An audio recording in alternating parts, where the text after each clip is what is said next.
For tonight's Conversations with Great Minds, I'm joined by Dr. Neal Barnard. Dr. Barnard is a clinical researcher, author, and health advocate. He's been a principal investigator and co-investigator in many clinical trials investigating the effects of diet on health, including one study that looked at the effects of dietary interventions in type 2 diabetes patients. Dr. Barnard received his MD degree from the George Washington University School of Medicine. He's the author of several books, including the 21-Day Weight Loss Kickstart and Breaking the Food Seduction. Dr. Barnard joins me now in the studio, and also Dr. Neal Barnard's program for reversing diabetes. This is the one I find fascinating. Welcome to the program. Thank you. It's great to be here. Thanks for joining us.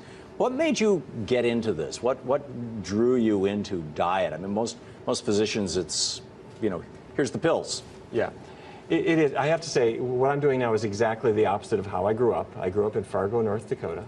Come from a long line of cattle ranchers, and every day of my life, roast beef, baked potatoes, and corn, except for special occasions when it was roast beef, baked potatoes, and peas. But what actually happened to me, the year before I went to medical school, I was working in a hospital as the autopsy assistant, and when somebody would die in the hospital, I would help in the examination of the body, and there was nothing like seeing atherosclerosis, the hardening of the arteries, and smelling it, and so forth. One day we had a person who died of a massive heart attack in the hospital, probably from eating hospital food, but it's another story. Anyway, we pulled the ribs off the chest to examine the heart, which was filled with atherosclerosis. At the end of the exam, I put the ribs back in the chest, sewed up the skin, and cleaned up, and I went up to the cafeteria where they were serving ribs for lunch. Whoa. And I started to connect what we eat with the diseases that we get. In some ways, it was almost an emotional connection, but as time went on, as I got my medical training, I realized it's the most important connection that we have. Because diabetes is not a deficiency of this drug or that drug. It's caused by food. So did you go through a personal conversion before you went through a professional eureka, or did it go the other way around? It took time, I have to say. For me, it took time. My father... I'm assuming you eat the diet that you recommend. I do now. Oh, yeah. Exactly the opposite growing up. But my father left the cattle business, and he was a physician, and he treated diabetes with medications and so forth. And I have to say, I think he was really frustrated because the disease never turned around. And so when I was in medical school, it was the last thing that I wanted to deal with, because diabetes is a one-way street to more and more complications. And to think that we now know how to really tackle this disease is a wonderful thing. Well, and some of the, I mean, diabetes is type 2 diabetes. Type 1 childhood diabetes, the, you know, inflammation of the pancreas, still theories, virus, who knows what. But type 2 diabetes used to be called adult onset diabetes. Right. Increasingly now we're seeing this among kids. It's epidemic in the United States. Some of the complications are, what, diabetic retinopathy, blindness? Blindness, it's the leading cause of blindness, leading cause of amputations because of the impaired circulation to the legs. It's a leading contributor to kidney disease, so you end up on dialysis. And if you put it all together, people lose a decade easily of life, or more. For having type 2 diabetes? For having type 2 diabetes. And it does not have to happen. Right. So what is the mechanism? What is it that is causing people to have type 2 diabetes, and what can they do about it besides going to the doctor and saying, give me some of that, whatever the drug is? Here's what it's not. Some insulin. When the doctor does a blood test, they say there's too much sugar in your blood, that's glucose, and so don't eat sugar. Right. And don't eat bread because that turns to sugar, and don't eat any other carbs like potatoes and pasta and so forth. And that's not the issue. That never was the issue. The problem has been shown now because we can look inside the cells in ways we couldn't before. And if you look inside the muscle cells in particular, they're filled with little particles of fat. Now, doctors hate words like fat. We call it intramyocellular lipid, but it's fat building up in the cells. And when that is there, insulin can't work. So the diet that NIH funded us to test was a diet that really just didn't have the fat in it. So no animal products. Vegetarian diet, because now there's zero animal fat. It's actually a vegan diet. No dairy products as well. No eggs, no cheese, no milk. That's right. No animal products at all. So there's no animal fat, and we keep the oils low. So the person who's taking that bottle of olive oil and going glug, glug, glug, glug all over their salad, that fat gets into the body too. So we're really minimizing it, and what we see is the fat starts to drain out of the cells, the insulin starts working again, And we've seen people where their blood sugars come down and down and down into the normal range. Their need for medication diminishes. And don't get me wrong, I don't want people to fire their doctor and throw their medicines in the trash, because the process is gradual. But it's the most powerful program that we've ever seen, more powerful than any of the oral diabetes medications. And how did you come to this? I mean, did you like put some patients on this diet? Did you try it yourself? I mean, tell me about the study. Tell me how you got it. Well, the first one, there was a diabetes foundation in Virginia. They came to us and they said, they had been funding a lot of rat and mouse research, and they said, we're not getting anywhere with this for understandable reasons. And they said, we need to be studying human beings, and how do we do this? And I suggested diet studies, because if you look around the world, the people with the least diabetes live in Japan or rural China, where they're eating rice and they're eating vegetables, and the fast food chains haven't moved in. So we did our first study, and it was just dramatic to see how much people improved. So then NIH funded us in 2003 to really do a more definitive test, and people lose weight and their cholesterol's improved. We had one man who said, make sure you tell everybody that my erectile dysfunction went away. So we'll find reasons to reach a lot of people, but the bottom line is it really works. Yeah, it's really quite remarkable. Let me move that. Well, actually, just to finish this, people on insulin, you know, they're told you're going to have to take this insulin for the rest of your life. That's no longer necessary? If I could get to a person soon enough. What happens is, if their blood sugar has been persistently high, eventually the pancreas starts to run out of gas, and it has trouble producing the insulin year after year after year. So when a person has had diabetes for 20 or 30 years, the diet will improve it, but they may continue to need insulin. But if I can get to somebody at the time they're diagnosed, or in the first few years, the chances that they'll ever need insulin are really quite low. But I have to tell you, Tom, that what worries me the most is not the people that I see in research. It's their kids. Because kids today, according to the CDC, 1 in 3 kids is going to have diabetes in their lifetime. 100 million Americans now have pre-diabetes or diabetes. It's a time bomb. We're spending billions upon billions upon billions of dollars, and it's going to bankrupt us, but the personal cost is just incalculable. Yeah. You're a pretty thin guy. It seems that there's an association between this vegan diet, basically, and people getting skinny. Yeah. Is there a direct correlation between weight and diabetes, and is that one of the things that ties this all together? It's one of the things. That's right. When a person is able to avoid overweight, the likelihood of diabetes is low. Right. But when you study populations, if you look at meat eaters, semi-vegetarians, vegetarians, vegans, the vegans have very, very little risk of developing diabetes, and they're the skinniest people on the planet. I don't mean abnormally thin. I mean their BMI, their body mass index, right in the center of where they should be. Yeah. Do you think that humans basically evolved to be basically fruit and vegetable eaters with the occasional, you know, cockroach or a little bit of, you know, insect or meat or something, but, you know, as condiments? I mean, you talked about Japanese and rural Chinese. They eat meat, but they eat it as a condiment rather than as a staple. I put that question to Richard Leakey, the paleoanthropologist, because if you look at the other great apes, they're not eating, you know, meat, and they certainly don't eat dairy products. The gorillas will occasionally eat an insect. Yeah, exactly. So how did meat eating begin? And what he suggested to me was, it's true that human beings, if you look at our teeth, our digestive tract, it all says herbivore. Right. So how did we become meat eaters? His explanation was that perhaps during a time when food was not widely available, maybe a drought, human beings began to scavenge. But that was really only practical when you had stone tools, so that you could cut the meat off of the bones that the lion had left behind.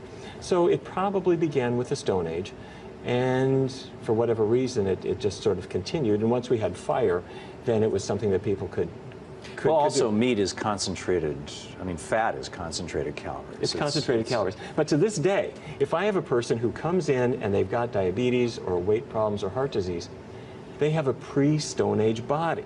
So if I feed them the vegetables and fruits and beans and simple plant-based foods, these disease processes reverse. Their arteries start opening up again.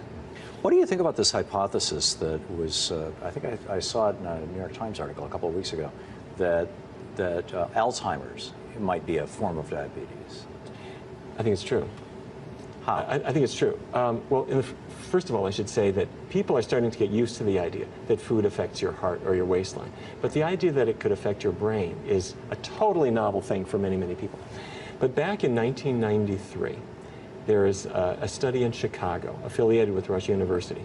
They brought in thousands of people, they tracked what they were eating, and it turned out that those people who had the most saturated fat, that's the fat in animal products, those who had the most saturated fat in their diet had 3 times the risk of Alzheimer's disease compared to other people. And the question is, wait a minute, we know it raises cholesterol. Is it doing something else? Well, the simple-minded thing is it's clogging off the arteries to your brain. You're getting less oxygen. Sure. True enough. But it does more than that. The brain cells put out a compound called beta amyloid. If you could look at a brain cell, it's like a sausage maker. And these little strands of sausage are coming out. That's beta amyloid. It forms little clumps. Called plaques. Called plaques. Yeah. Microscopic meatballs in between the brain cells. And that is the primary hallmark of Alzheimer's disease. Well, if you have a fatty diet, especially the animal fat, if you run a high cholesterol level, the brain puts out more of that, and you have more plaque in your brain. So the answer is, don't be eating these animal products, not just for your heart, right, but to protect your brain. Right. That's quite remarkable. Is there a genetic association? I mean, they have identified a gene that seems to predispose people to Alzheimer's. Does that make them more vulnerable to diet, or is that independent of diet? What you said is exactly it. It's called the ApoE epsilon 4 allele. If you got it from mom, you've got 3 times the risk of Alzheimer's. If you got it from mom and dad, 10 to 15 times the risk. But what the gene does is it makes a protein that goes around in your bloodstream carrying cholesterol from place to place. It does the same in your brain. So if you're not eating cholesterol, and you're not eating the saturated fat that causes your body to make cholesterol, the theory is that that gene will hopefully be left with not much to do. So in other words, there are genes that are like dictators, the genes that say blue eyes or brown hair. You can't argue with them, they give orders. But the genes for Alzheimer's disease are committees. They make suggestions, and you can fight with them. In the same way, there are genes for diabetes. Yeah. But genes are not destiny. You can say, I don't think I want to get diabetes. And if you don't eat the way your parents ate, and if you don't open your mom's recipe file too often, you eat in a healthier way, suddenly what runs in families may not affect you. I've seen this in my own family. With regard to diet and disease, my brother-in-law had a heart attack a year or so ago. Had triple bypass surgery, or quadruple or whatever, some massive bypass, and went on a total vegan diet, and lost a bunch of weight, and now his doctors are totally freaked out because he doesn't need any of the medication that they have to offer. I mean, he's literally not taking any of them, and it's not because he's being, a refractory patient. It's because he no longer needs them. I mean, according to their own analysis of his blood. He's getting to the cause of the disease. Yeah, exactly. And apparently that's the same story that happened to Bill Clinton. Exactly. So how does this diet that cures or prevents diabetes also cure or prevent heart disease? And can it even reverse heart disease? It can clearly reverse heart disease. Now, when I was in medical school, this was unheard of. Heart disease was progressive, just like diabetes, a one-way street. And the idea was, yes, you'll need a bypass sooner or later, but that doesn't last forever. You'll need a repeat bypass, and eventually you'll die of it. But it was 1990, we're talking 2 decades ago, that Dr. Dean Ornish said, well, wait a minute. What if we use a plant-based diet? There's effectively no cholesterol in the diet anymore. And there's no animal fat to drive that cholesterol machinery in your blood, because those particles of cholesterol irritate the artery walls, and they cause the arteries to gradually narrow, choking off the supply of blood, whether it's to your brain or to your heart. So it's an inflammatory process. Yes, it's an inflammatory process. And so this very simple approach of don't eat the animal products, keep the oils low, and don't smoke, be physically active, simple things.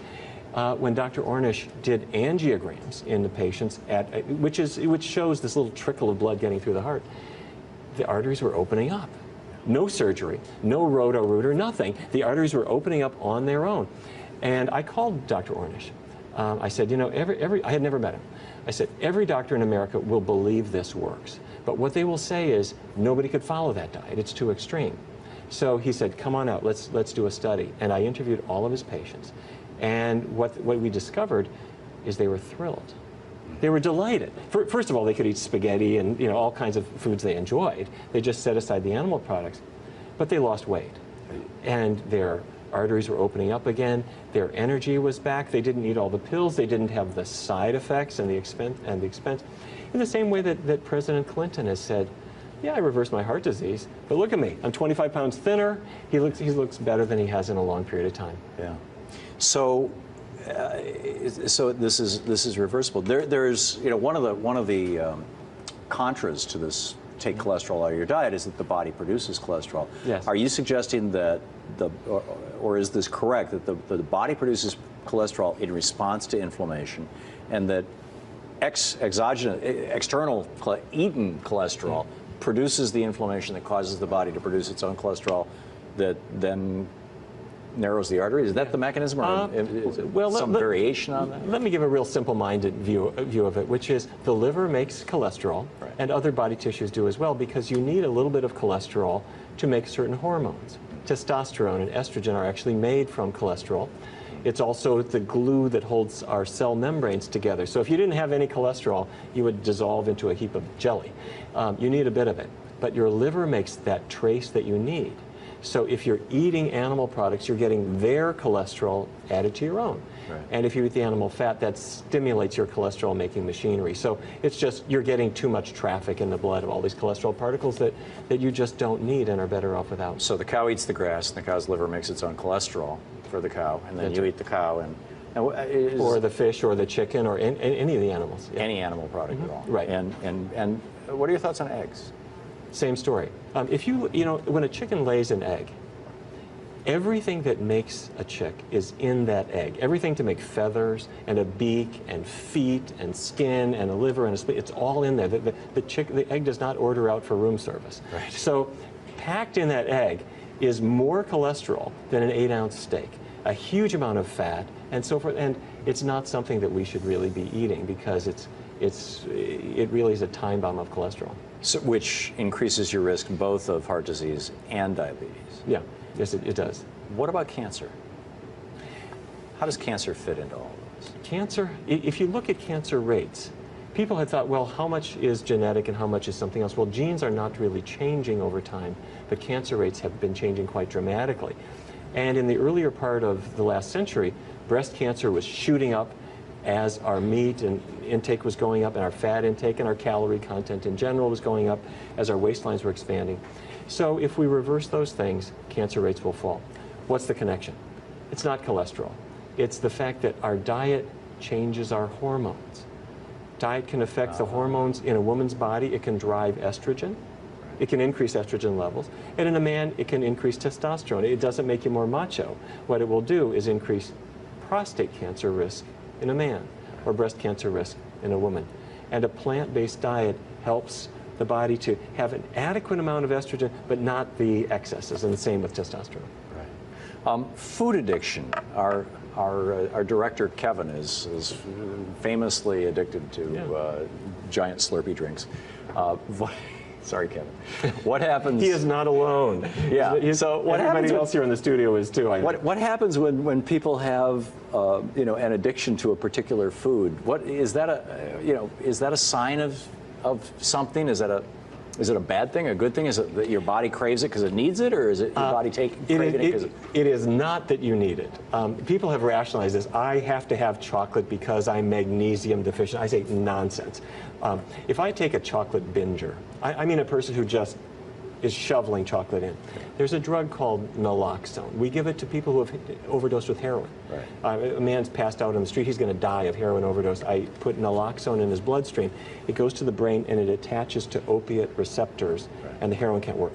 If I give it to a chocolate addict, if I can use that word, I can give them a tray of chocolate. They take a bite and they just set it back down. They've lost interest in it. Is that the theobromines in the chocolate, or is there some kind of... Great question. The theobromines are stimulants, right, but this is something else. This is an opiate effect that probably comes as soon as the chocolate touches your tongue. opiates are released in the brain, the endorphins probably, and that triggers it. And there are certain foods that just hijack that system more than anything else. Sugar will do it, chocolate will do it, cheese does it to a degree, meat will do it, but you know, nobody ever went to the 7-Eleven at 9 o'clock at night to buy cauliflower. I mean, because that food, people think, well, it's okay, or an orange or an apple or whatever. They don't have that drug effect. Yeah. This would all be fine, except for the fact that cheese is 70% fat, and chocolate is fatty too. Right. And sugar has calories we don't need. So those even modest addictions cause us to get a little bit off track, unfortunately. Tell me about our PCRM.org. Yeah, that's the Physicians Committee for Responsible Medicine. When I finished my residency here back in 1985, I decided I really wanted to have doctors to have tools for helping patients to change. And one of the products that we've developed, or programs I should say, is called the Kickstart. Totally free, doesn't cost anything, but at PCRM.org, you sign up, and then we'll send you an email every day with recipes and little cooking videos and how you can change your diet. And my hope is that a woman who's sitting on the couch and she's using this program will get her reluctant spouse to do it with her, because they both need help. And it's a fun thing. What we encourage people to do is to try a plant-based diet, but because that sounds like a tall order, do it for 3 weeks. You can do anything for 3 weeks, and I have celebrities like Alicia Silverstone and Kathy Freston and various athletes who pump you up and make you feel good about that. So that's the Kickstart. It's at PCRM.org. Doesn't cost a thing. Yeah, and this is basically you no longer need a physician, or at least you're not going to need one for these. You're diminishing your probability of need for these things. Is people saying an apple a day keeps the doctor away true? It's partly true, as long as people have apples and green vegetables and whole grains and beans and the whole. And might that be meta? Might that be part of our collective experience of a plant-based diet as a healthy thing? Nobody ever said a steak a day keeps it out. It does the opposite. By the way, I don't think people should fire their doctor, particularly if a person has diabetes or has high blood pressure. It takes time for you to need to be able to reduce your medications, and so the doctor can work with you to keep you out of trouble as the diet is improving. Right. To what extent, if people go on different diets to lose weight, if somebody goes on a diet to lose weight, it was Dr. Atkins, wasn't it? He was like this high-fat diet. Go on this high-fat diet and lose weight, because what are your thoughts on that? It seems totally crazy given what you've been saying. Well, I think it was a serious mistake. His theory was if you don't eat any carbohydrate, you'll lose weight. And that's true. But the reason is not that there's anything bad about carbohydrates. Carbohydrates like rice and potatoes, I mean, that's half of what we eat. These are the healthiest foods. But what happened is about half of what we eat are carbohydrates. So if you take half of your food out and you're not eating it, you'll lose weight. Right. The mistake he made was leaving in the meats and the dairy products that lead to heart disease. And when he died, and people talked about the fact that he himself had heart disease, many people started looking askance at that kind of dietary approach. If a person comes in to me and they have a weight problem, I do not say count calories and go hungry. What I'll say is eat vegetables and fruits and whole grains and beans and all the things that turns into, whether it's oatmeal with cinnamon and raisins or a bean chili or whatever it might be. And don't worry about counting calories, because they'll take care of themselves. The fiber will fill you up. The low-fat content will cause your waistline to start slimming, and the healthiest people I see are the people who just stick with it. And stop using oils? No more olive oil? Well, if you're out at an Italian restaurant, I don't think you need to blot your noodles exactly, but I would keep it modest. Olive oil, it beats the socks off chicken fat, but you don't want to go crazy with it. And it sounds like eating in restaurants, we have about a half a minute left. It seems like eating in restaurants could be suicidal. No, you can do it. Italian places, the chef will love to bring you angel hair pasta with chunky tomatoes and wild mushrooms. A Chinese restaurant, many choices. Extra points for Japanese. They'll make you veggie sushi and miso soup. Mexican, beans and rice, you can do it. Even the steakhouse has terrific vegetables. Remarkable. Dr. Barnard, thank you so much for being with us today. My pleasure. Thank you. And for spreading the great word. Dr. Neal Barnard.